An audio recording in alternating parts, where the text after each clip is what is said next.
Je me trouve présentement à Montmagny. C'est ici qu'a été tourné le dernier documentaire de Bruno Bouliane, Machine de rêve, qui a été présenté cet hiver et ce printemps à divers endroits au Québec. Plusieurs élèves de l'école secondaire de Montmagny ont eu la chance ce printemps de visionner cette œuvre-là. Et la réponse positive des jeunes que ça a eu, moi, ça m'a inspiré l'idée de faire cet épisode. Je vous propose aujourd'hui un entretien que j'ai eu avec le réalisateur de Machine de rêve, un ancien participant à la légendaire course Europe-Asie, édition 1990-91, aux côtés de Denis Villeneuve, Patrick Masbourian, et qui depuis a réalisé une vingtaine de documentaires divers, dont plusieurs ont un intérêt pédagogique certain. Bonne écoute! J'ai le plaisir donc de m'entretenir aujourd'hui avec un cinéaste, littéralement, qui a réalisé une vingtaine de documentaires en série, puis aussi des documentaires unitaires, là, dans le fond. Donc, depuis 1994. Donc, je me trouve assez chanceux là, de pouvoir faire ça aujourd'hui. Bruno, j'aimerais discuter avec toi, en fait, de ton parcours. Comme cinéaste et aussi de la genèse de ta dernière création, Machine de rêve, qui en fait se passe carrément à Montmagny. Puis ça, c'était une des raisons pour lesquelles je voulais te rencontrer. Et puis aussi, en fait, ta vision en tant que documentariste, on pourrait dire ça, Tout à fait. cinéaste, puis ta vision pédagogique un petit peu, parce que tu es aussi chargé de cours en réalisation et cinéma documentaire à l'École des médias de l'UQAM. Donc, on va commencer avec ton parcours. Bruno, j'aimerais t'entendre un petit peu là-dessus. Ben, mon intérêt pour le documentaire, alors pour faire ce cours, moi, c'est d'abord l'image et la photographie qui m'a attiré. Je faisais du journalisme étudiant au Cégep, donc on était à la fin des années 80. Je m'intéressais au journalisme international, à la photo documentaire. J'ai fait quelques voyages dans ce sens-là, Nicaragua, Costa Rica avec un groupe étudiant en 89. Et il venait d'arriver à la télévision de Radio-Canada à l'époque un programme qui existait pendant 11 ans, qui était le pendant canadien francophone de la course autour du monde, qui a changé de nom, qui est devenu la course Destination Monde.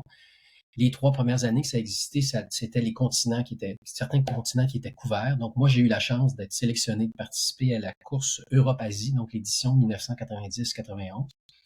La même année, par exemple, un certain Patrick Masbourian qui anime à Radio-Canada qu'on connaît, et un autre que certains d'entre vous connaissent. Je connais sans doute Denis Villeneuve, donc le réalisateur de Dune. Denis est un ami et on a participé donc la même année. On était 8 jeunes participantes. On avait mon année à moi, on avait entre 20 et 22 ans. Donc très naïf, comme une espèce de privilège incroyable de partir autour du monde pour faire des reportages de tout type, fiction, documentaire, essais, tout ça. Bon, moi, j'avais pas de velléité de devenir réalisateur à l'époque. Moi, je m'en allais en voyage rencontrer des gens, rencontrer l'autre avec un grand A, là, ça sonne un peu prétentieux, mais c'était ça dans ma naïveté d'un gars de 20 ans. Et puis je me suis fait prendre au jeu, je suis revenu j'avais beaucoup envie de continuer à rencontrer les gens et je me suis découvert, et on me l'a dit aussi, certains gens qui étaient autour de la course, des organisateurs, des juges. Ah, ben, tu as l'air d'avoir ta facilité à rencontrer les gens, les faire parler, puis j'aimais ça, donc on m'a mis en contact avec le cinéma de l'ONF, entre autres, cinéma documentaire que je connaissais un peu, mais pas beaucoup. Donc, je me suis tapé dans la salle du complexe Guy Favreau à l'époque à Montréal sur des VHS, ça dit mon âge un peu. Donc, beaucoup de documentaires de l'ONF, de Pierre Perrault, de Jutra, de Labrec. Donc, beaucoup de documentaires. Et j'ai été ouvert et mis en contact avec un monde incroyable. J'ai été vraiment bouleversé et très marqué par le fameux triptyque de Pierre Perrault, Michel Beau, Pierre Perrault pour ce qui est pour la suite du monde, donc tourné à l'île aux Coudes, comme vous savez, au début des années 60 et pendant les années 60. D'abord parce que mon grand-père paternel vient de la Malbaie, donc c'était toute une parlure que je redécouvrais. Et bon, cette façon de filmer assez particulière. Et bon, assez rapidement, donc je suis retourné à l'université, je voulais faire mes classes quand même en cinéma documentaire à l'UQAM. Et j'ai eu la chance de pouvoir faire du cinéma en 16 mm parce que c'était en train de disparaître un peu à l'époque. Mais bon, il y avait quelques passionnés de documentaire dans le corps professoral à l'UQAM qui nous donnaient la chance de continuer de travailler ces outils-là. Et donc, j'ai fait un premier film dans un bar western à Montréal, chez Fernande la Oh, Gaspésienne. Donc moi j'étais un gars de région, j'ai grandi en Abitibi. Donc je trouvais ça OK. intéressant de faire un film. C'était comme le bar de la diaspora à Gaspésienne à Montréal à l'époque, un bar country western. Et j'ai fait un petit exercice de fin d'études là, documentaire avec une équipe, puis on s'est découvert des passions pour ce métier-là en quelque part.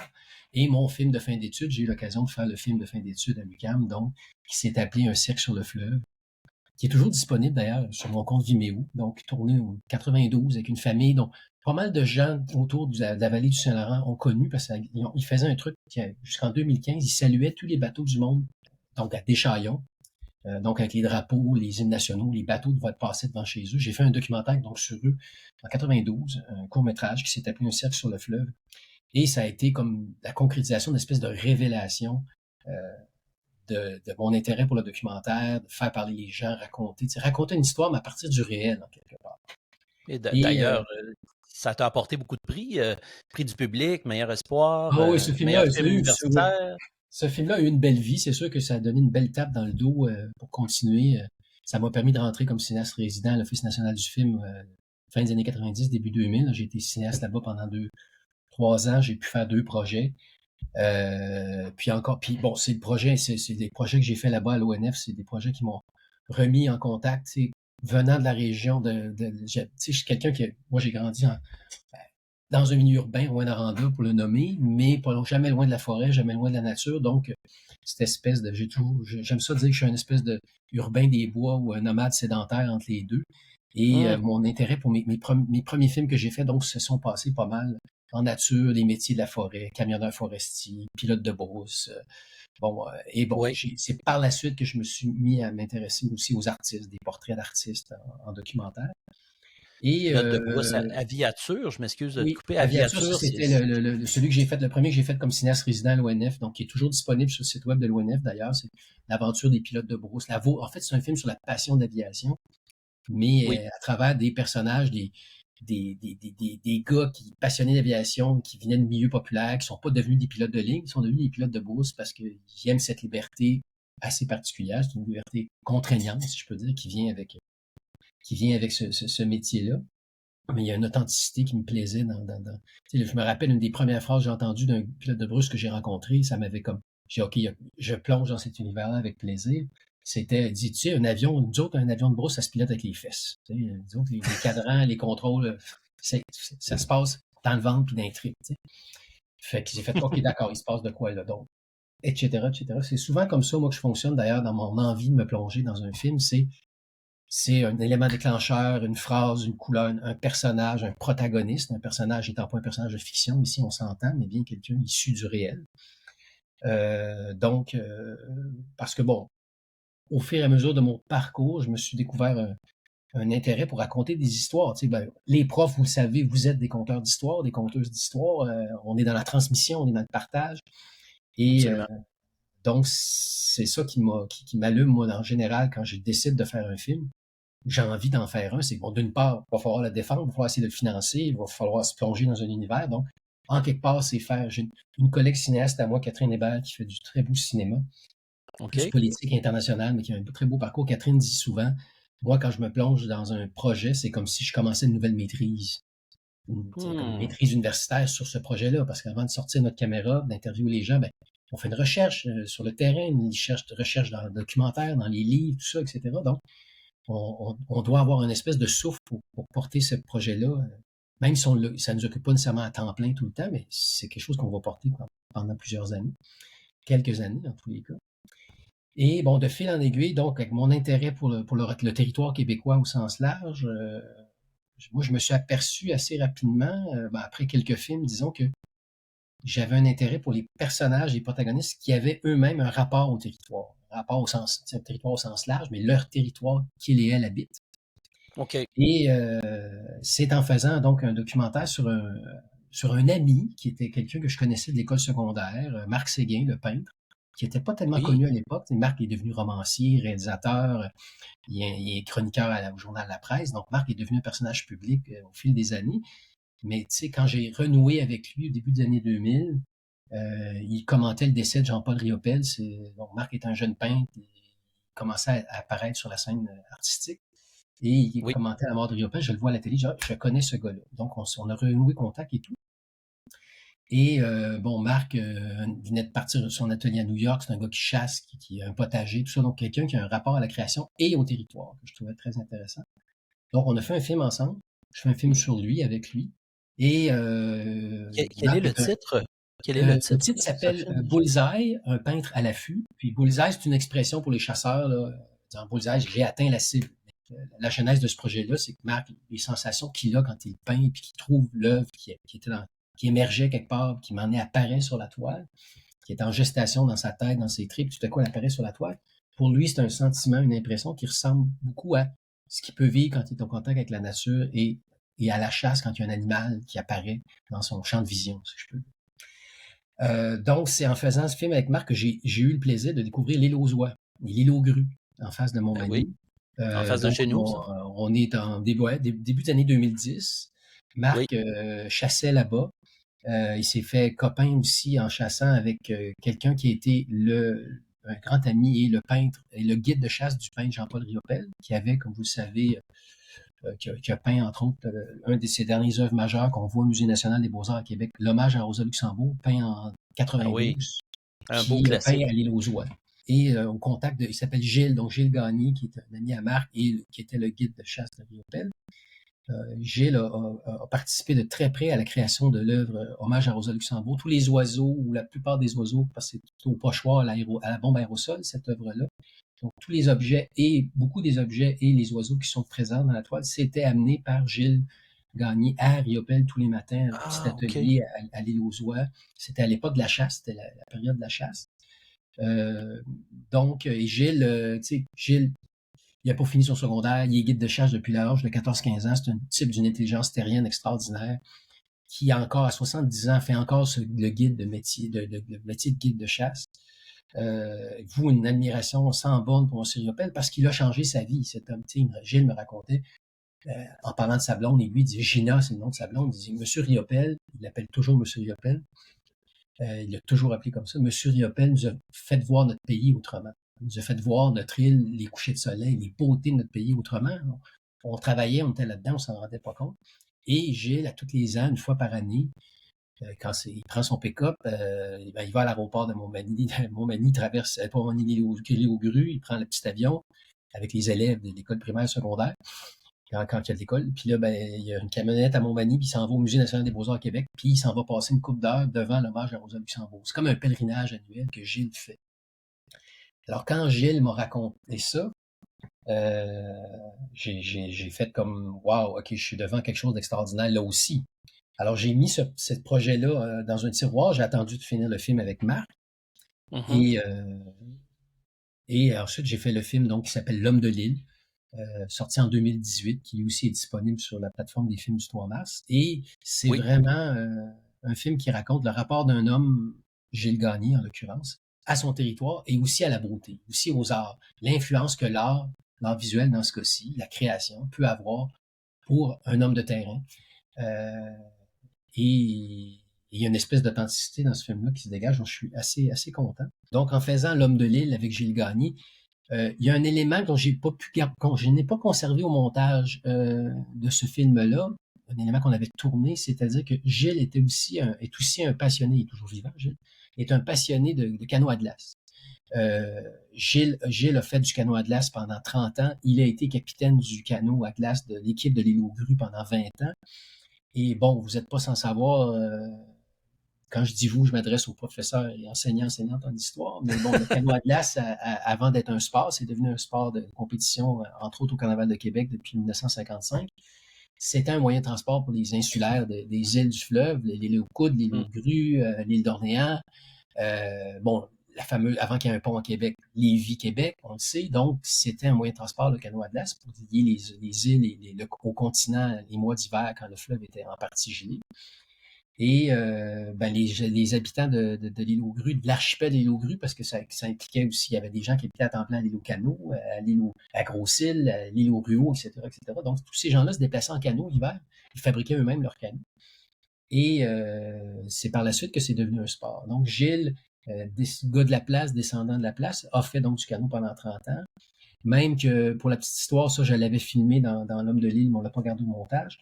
À un moment donné, début des années 80, quand le sport, quand les canots sont devenus en fibre de verre, Gilles, un de ses derniers canots en bois, ne pouvait plus l'utiliser avec son équipe.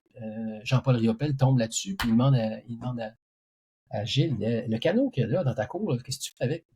Bah, il dit, rien. Est-ce que tu me le prêterais, donnerais? J'ai une idée. Alors, ce canot-là, c'est devenu le canot à glace, le canot peint par Riopel et Pierre Bourgault de Saint-Jean-Port-Joli a participé un tout petit peu, mais surtout par Riopel, qu'on peut encore avoir aujourd'hui accroché au CIMES du Musée des Beaux-Arts à Montréal. Et donc, c'était le canot Agile au départ. Et en faisant le film, je rencontre un neveu de Gilles qui s'appelle Kevin Gagné, qui a un peu pris la relève, en fait, qui a pris la relève de son oncle en devenant lui-même, il a commencé à 16 ans à faire du canot à glace de compétition, Kevin. Kevin a 43-44 aujourd'hui, donc on parle fin des années 90, début 2000. Il a commencé à faire du canot et ensuite il est devenu capitaine de l'équipe de l'île aux Grues, commandité pendant de nombreuses années par la fameuse fromagerie des Grues. Et donc, Oh oui. je rencontre ce gars-là et il voit l'homme de l'île, puis il y a une séquence dans l'homme de l'île où Gilles fait réparer sa chaloupe de pêche en bois par un ami du village, Albert Lebel. Puis à un moment donné, quand Kevin a vu le film, il y a eu comme une réaction intéressante par rapport à cette séquence-là. Il dit, tu sais, il dit, des gens qui sont capables de réparer des chaloupes et des canots et d'en fabriquer de A à Z, il y en a presque plus. Il dit, c'est un savoir-faire qui est en train de se perdre. Et moi, ça n'a pas tombé dans l'oreille d'un sourd. J'ai fait, ah, OK, d'accord. Et je découvrais encore une fois, moi, je fonctionne souvent comme ça, là, j'ai comme l'intuition, à un moment donné, c'est peut-être l'expérience qui m'a donné ça. J'ai dit, ah, ce gars-là est intéressant. Tu sais, bon, Kevin, il a un deck en foresterie, il est opérateur de machines lourdes, mais c'est un gars qui est conscient qu'il vit dans une culture riche et vivante. Il participe à mi-carême à l'île aux Grues pendant chaque année, au mois de mars avec ses chums, puis sa gang de canots. Une de ses premières jobs d'été, il avait 12-13 ans, c'est quand l'anthropologue, archéologue de l'Université Laval, M. Moussette, a entrepris des recherches archéologiques et historiques à l'île aux Oies, qui est une des plus vieilles, ça faisait partie de la seigneurie de Montmagny, je pense, l'île aux Oies, c'est une des plus vieilles installations permanentes en Nouvelle-France, bon, après Cap-Tourmente, après Québec, mais quand même, dans ces années-là. Puis il reste des traces physiques sur le terrain, donc je pense que c'est début des années 90, Kevin avait 12-13 ans, là. Alors, une équipe d'archéologues, il y avait Richard Lavoie qui habite à Montmagny, l'ethnologue qui était là, il y avait M. Moussette et tout. Ils ont entrepris pendant une ou deux étés des campagnes de recherche archéologique et ils ont eu la très bonne idée d'engager des jeunes du village, de l'île aux Grues, pour les aider, tu sais, à transporter les chaudières de plastique avec le sable dedans, puis bon, des helpers, excusez l'anglicisme. Et Kevin, ça l'a marqué, il m'en a parlé, il avait 13-14 ans, il a fait OK, l'archéologie, c'est pas juste en Égypte puis dans d'autres pays, ça se peut se passer chez nous aussi, puis des traces de présence autochtone et tout ça. Donc, je sentais que j'avais un gars qui a une sensibilité à ça. T'sais. Puis, tu sais, on le sait, là, on n'a pas besoin d'avoir une maîtrise ou un doctorat pour avoir un intérêt pour ces choses-là. Donc, ça a fait un petit bout de chemin dans mon esprit, puis j'ai filmé Kevin aussi dans d'autres séquences qui sont pas dans L'Homme de l'île, le tir au pigeon d'argile. Il y a beaucoup de chasseurs à l'oie, on le sait, dans les archipels. Puis il y a des tournois de tir au pigeon d'argile. Et puis bon, j'ai filmé, puis je sentais que c'est un gars qui est curieux des autres, qui aime ça rencontrer le monde. C'est un placoteux, un petit peu ratoureux dans le bon sens du terme, je pense. Grâce à Bullseye, en partie tourné à l'île aux Oies, puis l'île aux Grues, grâce à L'Homme de l'île, tourné à l'île aux Grues, aux Oies, je prenais de plus en plus conscience que j'avais affaire à une espèce de richesse vernaculaire hyper intéressante, les personnages, leur intérêt pour leur histoire, leur intérêt pour leur patrimoine. Puis une espèce de curiosité que ces gens-là portaient. J'ai fait comme, et si je réussissais à faire un film encore plus poussé au niveau de la démarche cinéma direct, c'est-à-dire pas d'entrevue. C'est sûr que là, l'image qui m'est apparue assez rapidement à mon esprit, c'est, et si je trouvais mon marsouin? Voilà ce que j'allais dire. Comme dans Pour la suite du monde. Parce que, bon. Pour la suite du monde, ben oui, Perrault. On le voit, Perrault, je trouve, dans le film. Gros, pour résumer, parce que je pense que la plupart de tes auditeurs et auditrices connaissent ce film-là, mais je vais quand même le résumer.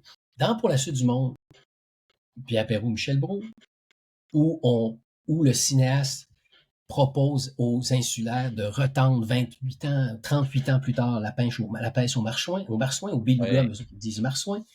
Ben, Perrault, il n'a pas sorti ça from nowhere. Excusez l'anglicisme, encore une fois. Il a fréquenté ces gens-là pendant 10 ans grâce à son épouse Yolande Simard-Perrault. D'ailleurs, pour tes collègues historiens, pour toi, il y a un magnifique film co-réalisé par Nadine Baudet et Danick Champoux qui s'appelle La fille du cratère. C'est un film portrait sur Yolande Simard-Perrault, qui Ah est une oui, fille de OK. Baie-Saint-Paul. Et OK. qui lui rend hommage, c'est une femme extraordinaire qui est décédée en 2019, que je connaissais assez bien.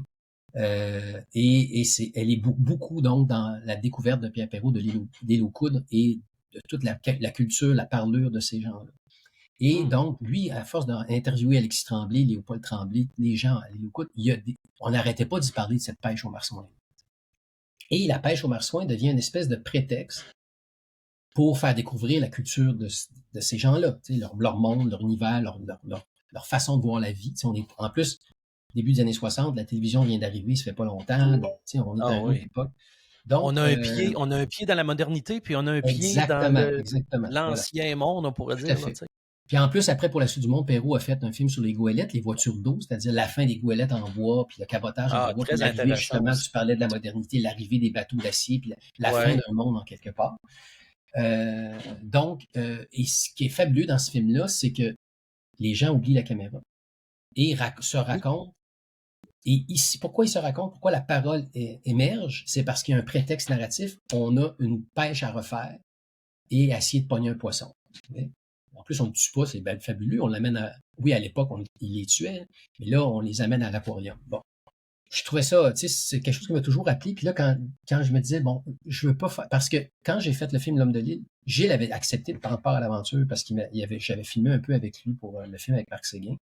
Il était très naturel, il était très bon. Mais une des premières choses qu'il m'a dit, quand il a accepté de faire le film avec moi, parce que Jean, je lui ai dit, garde, moi, ce qui m'allume, c'est ton rapport à Riopelle. Ton histoire est super intéressante, faut raconter ça. Il a dit, OK, mais moi, je fais pas d'entrevue. Je veux pas faire d'entrevue. Mais il dit, tu peux me filmer en train de faire mon métier de guide, aller visiter le truc l'œuvre à Québec, pas de problème. Alors moi, à l'époque de L'Homme de l'île, j'avais contourné ce problème-là en lui proposant un peu plus tard dans le démarche, regarde, t'accepterais-tu qu'on s'installe dans ta cuisine avec mon preneur de son, Stéphane, juste enregistreuse, pas de caméra, puis on jase. Ça va être une conversation entre toi et moi. Et je lui ai dit, ben, ça se peut que, rendu au montage, mes questions sautent, puis qu'on t'entende ta voix un peu de temps en temps qui explique des affaires. Puis ça, il a dit oui.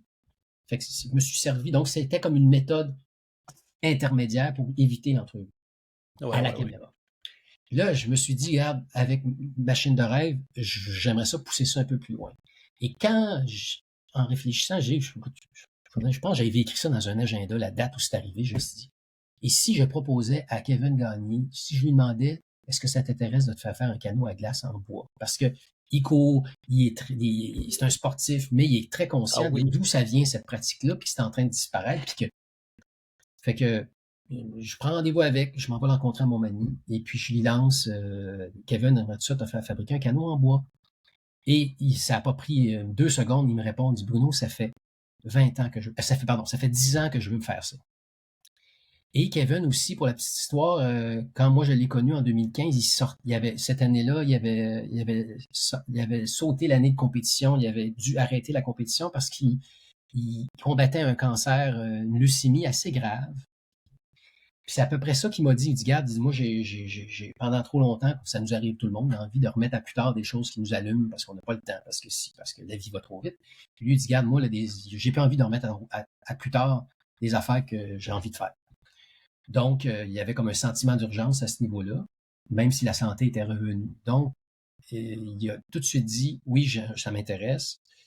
Mais il dit, là, je vais pas le faire pour l'envoyer au musée tout de suite. On va faire des courses avec un peu quand même. Oui. Et là, je lui ai dit, est-ce que tu acceptes de te faire filmer, que je te suive avec une caméra puis une équipe de tournage? Il a dit oui. Puis ce qui est devenu très, très chouette, c'est que très rapidement, moi, j'avais un peu peur. J'avais peur que ça soit moi qui commande, qui mette un petit peu trop en scène la réalité. J'ai jamais eu à faire ça, ou presque, parce que c'est devenu son projet. C'est Kevin qui a trouvé le maître de chantier. C'est Kevin qui a trouvé Raymond Lachance. Évidemment, les Lachance de Montmagny sont connus. Il y a eu un chantier Absolument. maritime là pendant longtemps. Ouais. Bon, il a commencé par cogner à la porte de Paul Lachance, celui dont il parle des modèles puis des moules qu'on voit dans le film, M. Paul Lachance, qui est un des derniers à avoir fabriqué jusqu'à, je pense, milieu des années 90, des canots à glace en bois, typiques de Montmagny et de l'archipel. Et lui, il est rendu trop vieux, là, il était rendu presque 90 ans. Il disait, non, je suis rendu trop vieux pour faire ça, mais je peux te prêter mes moules. Puis, comme il dit, c'est gabarit. Et c'est en discutant avec Paul Lachance que Kevin, M. Lachance lui a dit, écoute, mon neveu Raymond, il a travaillé pendant une douzaine d'années au chantier naval de mon oncle, Joe Lachance, là, qui est décédé depuis longtemps. Puis, il est pêcheur à l'esturgeon commercial, puis il fabrique ses bateaux lui-même. Il connaît les techniques de base et tout. Alors, il est allé voir Raymond, puis Raymond avait déjà fait un peu de canot à glace dans fin des années 70, début des années 80. Et il était sur le bord de la retraite. Il a dit, regarde, dans un an, j'arrête de faire la pêche à l'esturgeon, c'est trop dur sur le body, là, sur le corps. Et il travaillait déjà le bois, il a déjà de l'habileté en menuiserie, évidemment, son atelier. Puis Raymond, c'est devenu aussi son projet.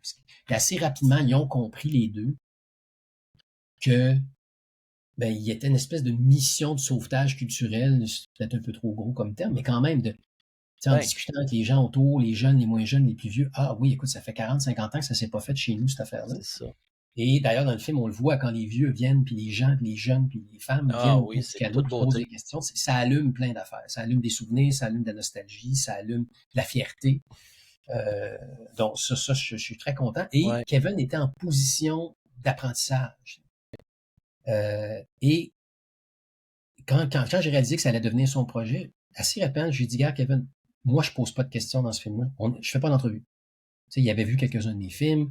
J'ai dit, gars, en quelque part, entre guillemets, t'es comme mon co-réalisateur. T'es comme c'est toi qui vas y poser les questions. Mais en plus, j'avais à peu près pas besoin d'y souffler les questions. Il voulait apprendre. Il était là pour apprendre des choses. De temps en temps, quand la conversation autour du canot partait sur quelque chose d'intéressant, puis peut-être qu'on n'était pas en train de filmer, de temps en temps, là, subtilement, j'allais voir, Kevin, tu peux-tu reparler de telle affaire? Tu peux-tu relancer le monsieur avec telle affaire? Puis il était tellement bon, tellement naturel. Il faisait pas tout de suite, là. Puis, mais il attendait un petit 2-3 minutes, puis là, au travers d'une joke, une question, il relançait la chose. Fait que c'est devenu... c'est pour ça. Et le canot, en gros, quand le canot avance, puis le canot, il est blanc, à la fin, il est peint en blanc, c'est ça, d'où l'idée d'un peu, c'est mon marsouin, le beluga blanc pour la suite du monde, mais c'est loin de moi l'idée de me comparer à Pierre Perrault et Michel Brault, on s'entend. Mais on peut faire des liens vraiment. Inspiré, mettons, un petit peu. C'est ça, pour l'avoir vu, puis avoir vu ton film, on voit vraiment l'âme de ça. Là. Il y a presque des éléments poétiques là-dedans aussi. Il y a une très belle musique, très belle trame sonore.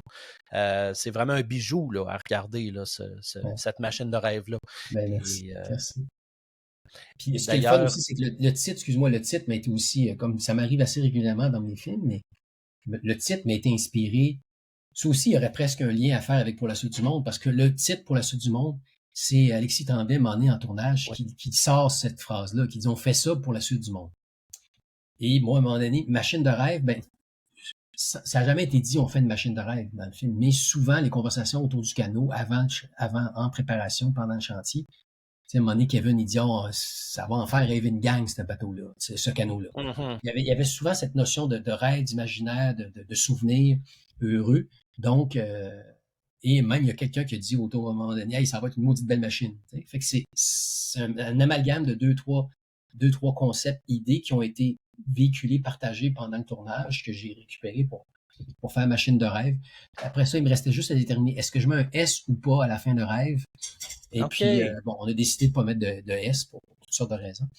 Mais voilà, donc ça aussi, c'est assez, je trouve que c'est emblématique de ma démarche puis du film, c'est-à-dire que le titre vient du réel, vient des gens sur le terrain.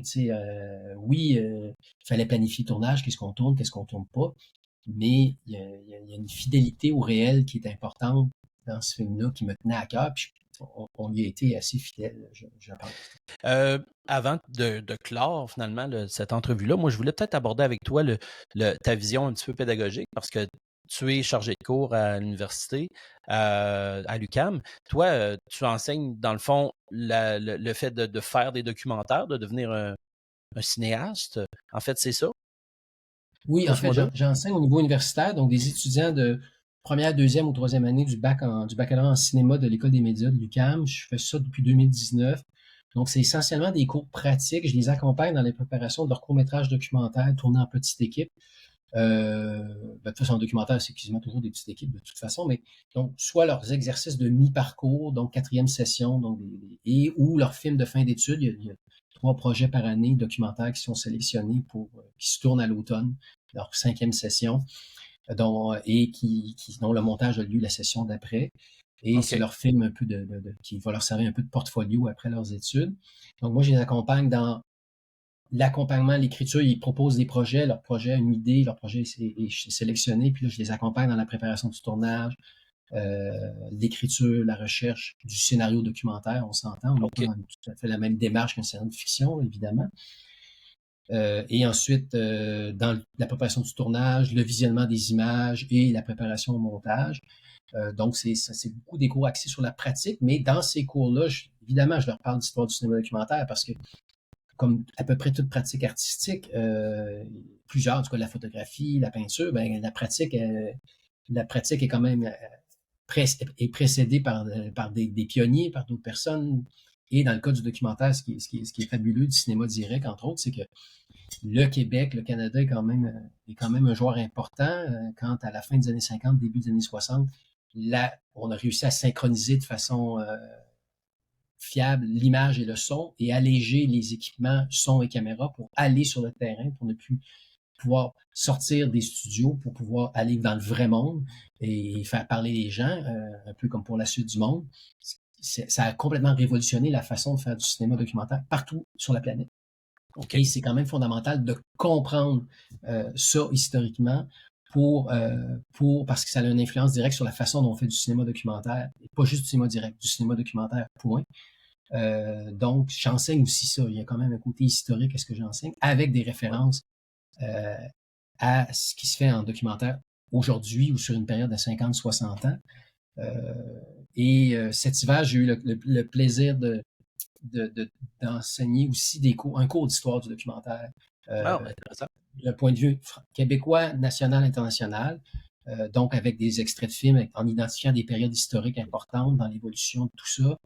Et qu'est-ce qu'on faisait avant la synchronisation d'images et du son dans les années 20, 30, 40, le fameux Nanook of the North de Robert Flaherty. Bon, l'influence chez les Européens, chez les Nord-Américains, puis après ça, comment ça a ouvert la pratique partout dans le monde à partir des années 60-70. Mais ce que je trouve intéressant, c'est que dans la pratique de la réalisation documentaire, comment les autres films qui sortent, ou les films en général, et l'histoire du cinéma documentaire nourrissent la pratique. Et encore aujourd'hui, même si la pratique évolue avec l'apparition de l'intelligence artificielle, avec la numérisation des techniques de montage et tout ça se nourrit tout le temps. Et moi, dans les questions qu'on me pose, comme moi, je les accompagne surtout, donc les étudiants et étudiantes, dans la préparation de leur exercice pratique, ben, ils me posent des questions, comment est-ce que tu réagirais s'il se passe telle affaire en tournage?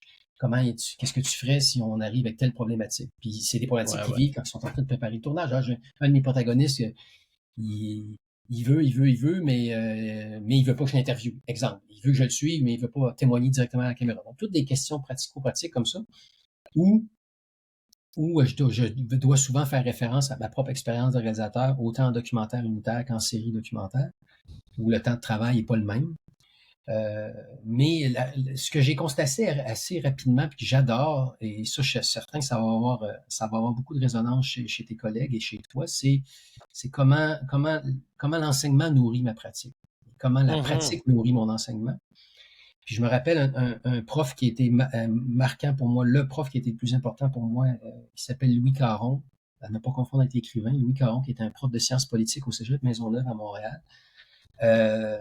Qui a pris sa retraite il y a une dizaine d'années, mais qui enseigne encore à l'Université du troisième âge au Cégep Maisonneuve. Donc, quand Louis suivait mon parcours, connaît mon parcours de cinéaste, quand je lui ai annoncé en 2019 que j'allais commencer à enseigner, il m'a dit spontanément, il dit, ben regarde, ce n'est que le prolongement ou la suite logique de ce que tu fais comme cinéaste documentaire. Tu es dans la transmission et les enseignants, nous sommes dans la transmission.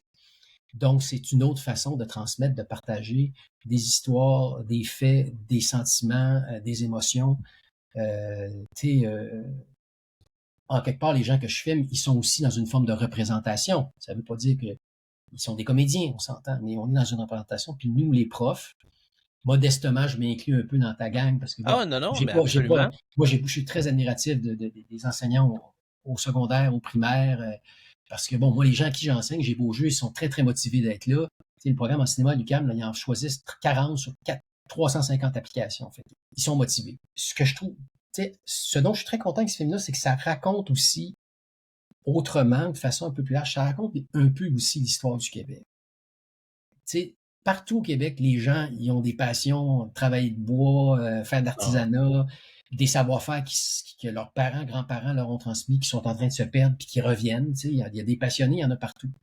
Fait que, tu sais, que ce soit à Montmagny, à Québec, en Gaspésie, en Abitibi, à voilà. Némit, au Lac-Saint-Jean, en Mauricie, Némit, des jeunes qui ont 14, 15, 16 ans, 12 ans, 13 ans, ils en ont des grands-pères, des grands-mères qui tricotent, qui travaillent le bois, puis qu'à un moment donné, ils sortent de leurs écrans, puis ils disent, ah oui, on va travailler avec nos mains, on va apprendre des affaires. Ouais. Puis moi, c'est ce que Kevin et Raymond, qui étaient présents dans la présentation de ces films-là, m'ont dit, on sentait Hum, dans leurs questions qu'il y en a qui, ah oui, mon grand-père, ah oui, mon oncle, ah oui, ça me donne le hum, goût de. Ça, je trouve ça génial. C'est extraordinaire. Oui, oui. tu apprends ton histoire, mais en même temps, si tu as envie de rentrer, de l'approprier puis de la pratiquer autrement, avec la conscience d'où tu viens et où tu peux te projeter dans l'avenir, ça m'a beaucoup ému. J'étais très, très content de ça. Puis un autre élément un peu champ gauche, Oui. euh, pas nécessairement au niveau historique, mais c'est un élément qui est revenu à quelques reprises quand le film a fait sa tournée médiatique et aussi en salle. Et c'est même revenu, cette question-là par rapport aux étudiants. C'est une espèce de modèle un peu plus positif de la masculinité. Du monde masculin, J'aime ça que tu dis ça. des jeunes hommes, Oui. parce que Kevin, son papa qu'on voit dans le film, Noël Gagné, qui est aussi un ancien canotier, qui fait de l'Alzheimer, qui est Oui. en train de perdre la mémoire, quand il vient dans l'atelier voir le chantier, le canot en chantier, sa mémoire s'allume. On sent, il se répète, on voit qu'il commence à perdre la Ah, mémoire. mais c'est touchant. C'est Il devient touchant. très ému, très touchant. Puis Ouais. Kevin et Raymond aussi, parce qu'on voit aussi le père de Raymond, qui est décédé depuis, mais à la toute fin, quand le canot est lancé, un lancement du canot dans la baie de Montmagny, ils sont attentifs et attentionnés et affectueux avec leur monde. Ils en prennent soin. Alors, Ouais. tu sais, il y a une journaliste du Journal de Québec, non, la presse, non, le Soleil à Québec qui m'avait interviewé, qui soulignait ça de façon intéressante. C'est-à-dire que ça donne, tu sais, toutes les histoires un peu clichés, qui existent, là, malheureusement, mais tu sais, là, bon, des mecs un peu violents, puis j'oublie son nom, le type sur les réseaux sociaux, Andrew Tate, là, tu sais, Andrew le Tate et compagnie. masculinisme. Et on le voit en classe. On le voit dès le primaire, d'ailleurs. C'est ça. L'influence que ça a chez les jeunes hommes ou chez les Ouais. enfants, les ados, ben, d'avoir un modèle un peu plus. Oui, j'ai un pick-up, oui, j'ai une casquette, oui, j'ai une barbe, mais je suis capable d'être un modèle positif, puis d'avoir d'un intérêt pour toutes sortes de choses, puis d'être affectueux avec mon monde, puis avec ma blonde, puis mes enfants. Puis, tu sais, ça, j'ai fait, oh wow, ça, je m'attendais pas à ça. Ouais. Ça, je trouve ça super intéressant aussi. Et on le voit dans le film, Ouais. effectivement. Donc, plusieurs avantages et c'est absolument exportable. C'est pas juste niché Montmagny, c'est ça que je trouve très intéressant. Ouais. C'est exportable à peu près dans toutes les écoles du Québec. On peut se revoir là-dedans. Là. Donc, et d'ailleurs, justement, il y a des représentations qui vont avoir lieu de Machine de rêve. Je crois que c'est les 30 et 31 août. Hein, qu'il va y avoir Oui, une il est représenté représentation. à Montmagny aux Arts de la Seine, où il avait été présenté à 5-6 reprises au mois d'avril. Là, c'est dans le cadre de l'International de l'accordéon de Montmagny qui Oui. est présenté. Il est présenté la veille, le 29 août, à Saint-Roch-des-Aunais. La grange a quelque chose, c'est comme j'ai vu comprendre, c'est comme une ancienne grange qui a été transformée en salle culturelle, en salle de cinéma. Là, elle a un nom de la grange à Roch, je pense, des choses comme ça. Mais à Saint-Roch-des-Aunais, le 29. Il va être présenté le 7 septembre à le festival de Saint-Séverin en Beauce, un très beau petit village Oui, niché très beau en petit haut de la village. vallée de la rivière. Ah oui. Donc Saint-Séverin, qui est un festival qui existe depuis une quinzaine d'années. J'ai quelques-uns de mes documentaires qui ont déjà été présentés là, donc il est présenté à Saint-Séverin le 7 septembre. Puis bon, là, il y a Mhm. probablement d'autres dates qui vont apparaître là, au courant de l'année pour la présence en salle et éventuellement, bon, une vente télévisée, présence en ligne, numérique. Puis mon distributeur, les films du 3 mars, Ils font aussi de la collaboration avec les institutions scolaires, les institutions d'enseignement là, pour rendre le film disponible aussi aux enseignants, aux enseignantes. C'est merveilleux. Eh bien, écoute, Bruno, je te remercie de la générosité de toutes ces informations-là. Et puis, ben, j'invite tout le monde à aller visionner tous ces documentaires extraordinaires-là. Et le dernier, La Machine de rêve, qui est un must à voir à l'école ou pour vous, les enseignants. Ça peut être très intéressant. Alors, ben, merci, Bruno. Puis, Avec ça a grand été un plaisir. Merci plaisir. à toi, c'était vraiment intéressant puis très généreux de ta part aussi. Merci de ton intérêt et ton enthousiasme, ta passion. Ça en prend en masse du monde comme toi, c'est le fun.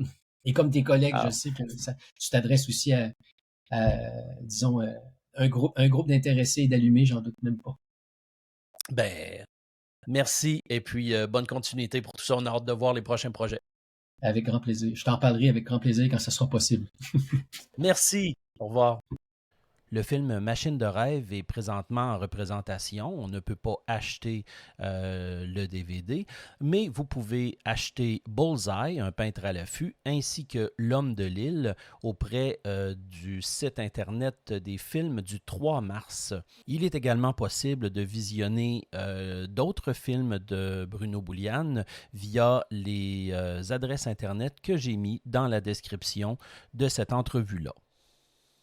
Lorsque j'ai fait le montage de cet entretien-là, il y a plusieurs éléments que j'ai enlevés, mais j'aimerais vous faire écouter quelque chose que j'ai enlevé, mais qui, à mon sens, est intéressant pour les enseignants et l'approche du documentaire.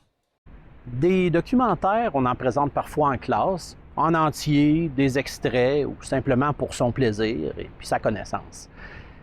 C'est inspirant, ça nourrit notre enseignement, puis parfois, ça nous donne un petit break d'animation.